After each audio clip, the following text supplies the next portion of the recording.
You probably clicked on this video thinking to yourself, yes, of course, Ubisoft is the worst. All these big companies are the worst, right? Season passes, DLC, glitchy games, and graphics that barely hold a candle to what was actually advertised. Ubisoft has a pretty long rap sheet in the eyes of gamers. But is there more to it? When and what exactly has Ubisoft done to provoke the ire of players and gamers? You know, a company known for huge fan favorites like Splinter Cell, Assassin's Creed, Far Cry, Prince of Persia, Rayman, a company with an umbrella covering so many huge franchises with large, rabid fan bases. When and where exactly did things go wrong? It's me, Jake, and I just want to try and cut through all the bullshit and extreme hyperbole surrounding Ubisoft. And first things first, I have some bad and good things to say about Ubisoft. Don't think I'm some sort of corporate apologist just because I try to look at the positive side of things. But also don't expect me to blindly tear them down without being rational and reasonable about things. Either way, I have a lot of problems, probably as much as you, but let's start from the beginning. Ubisoft seems to have started to draw some controversy with its attempts at an always-on DRM. This came about around the release of the PC version of Assassin's Creed 2. This required games to always be online in order to be played as an effort to combat piracy. Problem is, not everyone has great internet or much internet at all,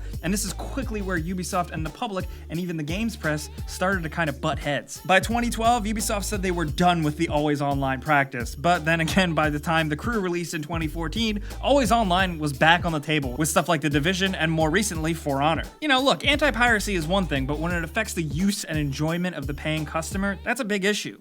And to this day, it doesn't seem like Ubisoft, or honestly any other company, has found a middle ground in that regard. One of the biggest offenses for many players is the DLC and Season Pass stuff. Now, everyone has nuanced and different opinions on these practices, but for the most part, I think it's absolutely reasonable to not want to pay more money for content after already shelling out a full price of $60. Sure, some Season Passes are maybe warranted, maybe if you really love the game, but Ubisoft has really been one of the biggest pushers of this stuff. The amount of variations between deluxe editions, Season Pass versions, Day 1 editions, standard editions, etc., etc., etc., can be honestly staggering. Even that game Steep, which added entire main sports that were missing from the main game. That, to me, is unacceptable. And you can't forget about that graphical downgrade controversy. Some people just can't let that one go. I don't have time to get deep into it, but basically the short story is Ubisoft first debuted Watch Dogs in June 2012, and the game looked damn near incredible. After that, subsequent previews, marketing, and even advertising gave this game a look that the final release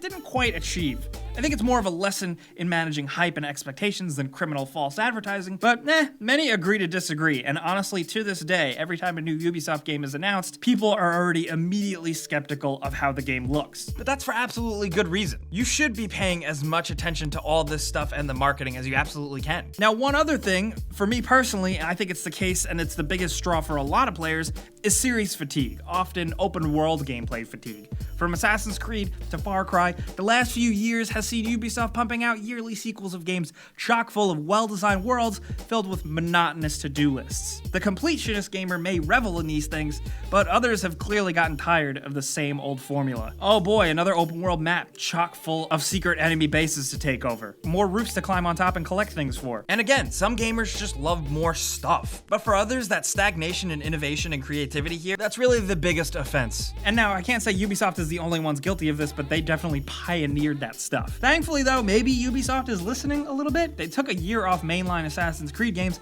after AC Syndicate to rework and provide a really great game, one that is free of the brutal yearly release publishing cycle. Of course, the next Assassin's Creed game hasn't been announced at the time of this video, so we don't know for sure, but it seems like if that's their intentions, I think those are good intentions to make a better game. And if that turns out to be true, I do want to give them props for that. To be fair, and on the positive side, despite me saying Ubisoft has a tendency to be tone deaf, they also do sometimes listen. The original Assassin's Creed was met with pretty lukewarm reviews. Assassin's Creed 2 came around, fixed every single complaint, and turned out to be a pretty awesome game. The original Watch Dogs underwhelmed a lot of people, but Watch Dogs 2 pulled an Assassin's Creed 2, received stronger reviews and receptions from fans. Despite this though, Ubisoft itself said that Watch Dogs 2 sales underperformed. Many chalk this up as many players of games are just straight up burnt out on Ubisoft games. And maybe it just really does go back to the start of the video. Some players just really don't trust Ubisoft games.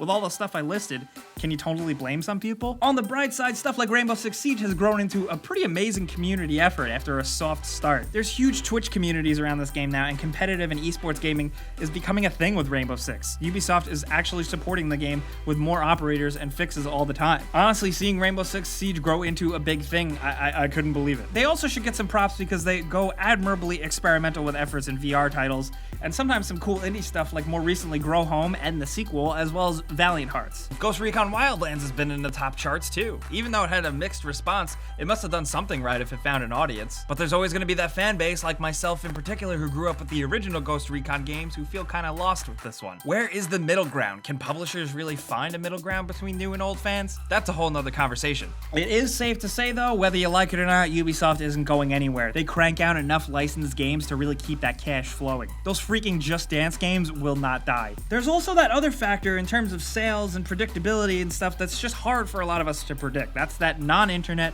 non-opinionated gamer. You know, that person that owns a PS4 or an Xbox, loves games, but doesn't read IGN, GameSpot, or whatever the hell video game site on the daily. They go into a store, they know what they like, they pick something off a shelf, and with no other controversial thoughts whatsoever. As much as it's hard to factor them into the equation, know that they're out there. But for us, the informed players of games, all we can do is vote with our wallets. I've plunked down cash for a season pass a total of once in my life, and I probably won't ever again. That's just me. I just ignore it and move on. It's easy to let your cynicism get the better of you, but it's harder to move on and play something else instead of just complain. But again, that's just me. If gamers don't trust Ubisoft anymore, it's fine and warranted. There are some good reasons there. But I'd like to look on the bright side and hope that Ubisoft does continue to listen and learn like they sometimes seem to do in the past. But again, to be a broken record, like I said, vote with your wallet. It's that simple. That is the bottom line, and that's how these companies will listen. If Ubisoft comes out with a sequel to one of your favorite games and you feel like they really ruined your favorite franchise, as painful as it may be, just don't play the game. Maybe wait a few years and maybe things will bounce back. I know that sounds kind of shitty and it probably sucks to not try every game, but every video game this day and age is gonna get a sequel, and video games aren't going anywhere. But I think it's safe to say people who play video games have a lot to say about Ubisoft and their games. I certainly did, and I know you guys do, so I'm looking forward to hearing what you have to say in the comments. I was still pretty easy and forgiving on Ubisoft. That's just how I naturally am as a person, but I do want to hear your side of things. If you're angry, let me know. If you don't care either way, maybe Ubisoft games just don't tickle your fancy, let me know. Let's talk about any of this stuff